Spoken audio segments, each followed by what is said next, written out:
We're practicing target acquisition. Members of the Southeast Michigan Volunteer Militia meet for training.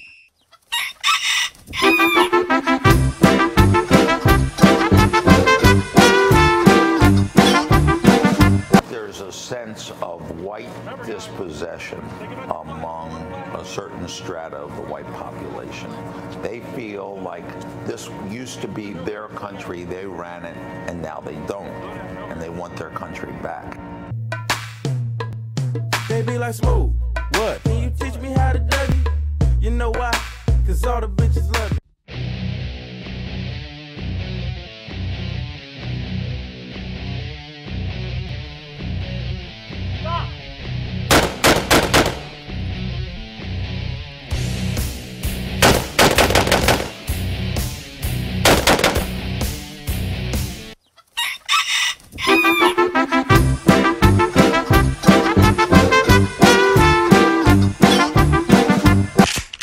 I love that sound. For the Miracle family, normal includes keeping more than 20 guns in the house.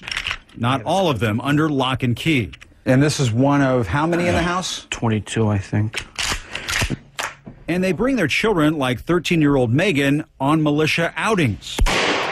Booyah! And they use the weapons. They use the firearms. Me see, what's your fee? Never mind, baby, you owe me. For them drinks at the bar, for smoking this weed. Come on. A report out this morning says anti-government and white racist militias are regrouping around the country. The Southern Poverty Law Center says it is in part a reaction to the election of America's first black president. CBS News correspondent Bob Orr reports.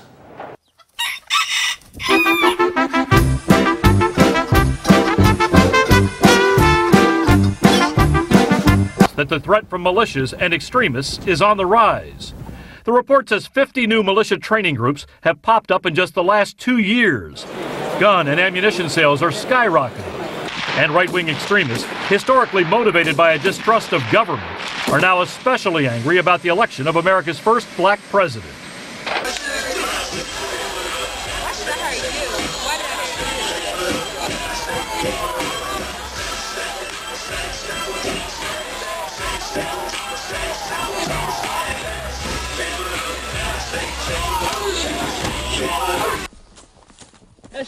Fire, fire, fire.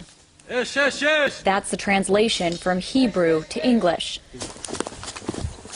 of a military exercise translated from the Jewish state of Israel to American soil. But these men aren't preparing for combat. They are civilians.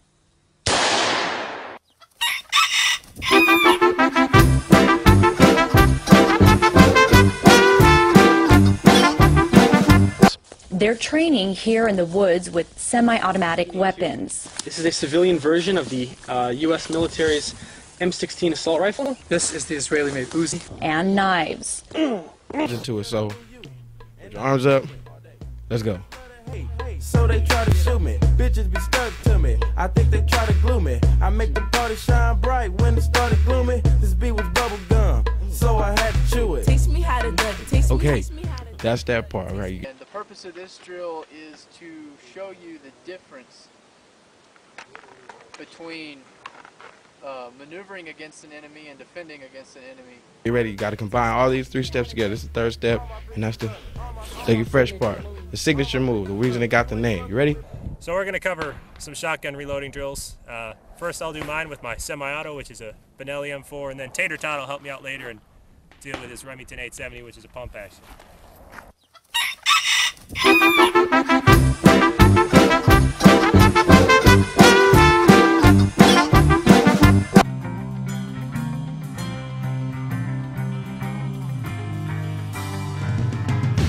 Beyond the boundaries of your city's lights.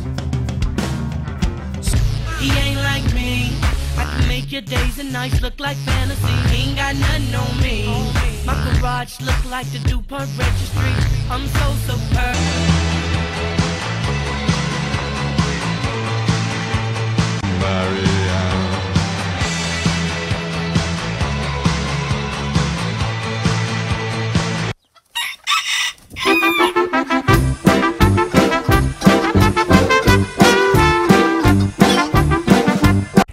militias and extremist groups are on the rise in this country, Kieran, but who's joining these groups? Jim went home with the leader of one militia to get to know him and his family. And I live to tell the tale, that's right.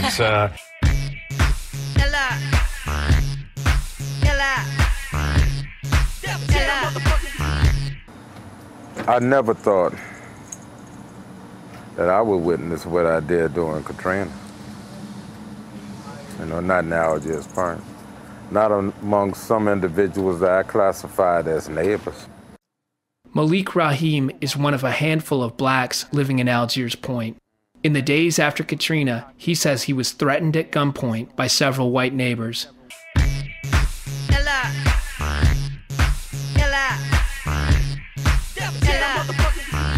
You know, I was talking to my cousin and our friend, and I was telling them that, yeah, we finally about to get out of here. You know, I was talking, because my cousin was on the side of me, on the right side, and I looked down at my arms and everything, and because you know some of the shots hit me in my arm, my chest, my neck, my stomach, and you know, I just saw blood everywhere.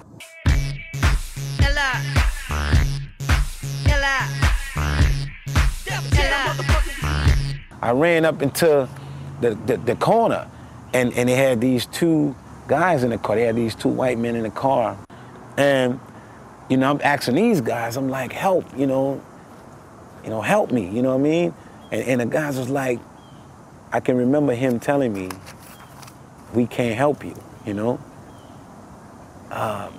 Get out of here, you know what I'm saying? And one of the guys, one of them, I can remember one of them calling me a nigger, you know, get out of here, nigga. We can't help you. We liable to shoot you ourselves. That was the last thing I heard him say. That's the kind of, you know, that's the kind of mindset they was in, you know,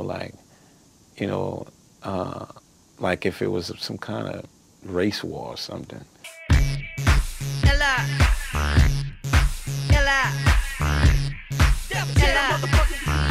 You know, you never think that'll happen to you in your wildest imagination. That got me looking at white people who are different perspective now.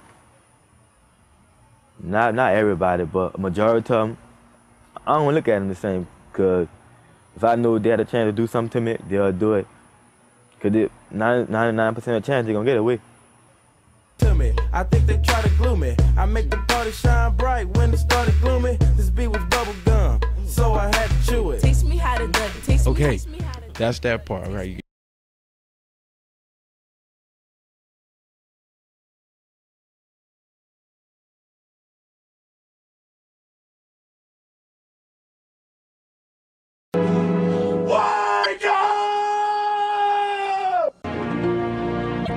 Please, wake up.